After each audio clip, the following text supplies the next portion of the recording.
Hi everyone, today we will talk about how to fix or how to solve the problem of browser on the application of Google Wallet. You will click on settings.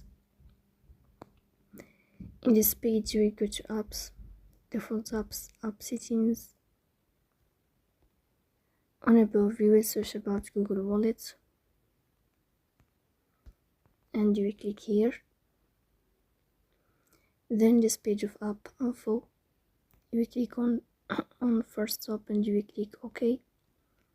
Here you will enter to the window of storage.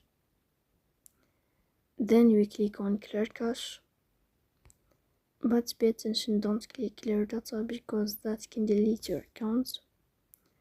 In the end you can turn off your phone and you can restart your phone again.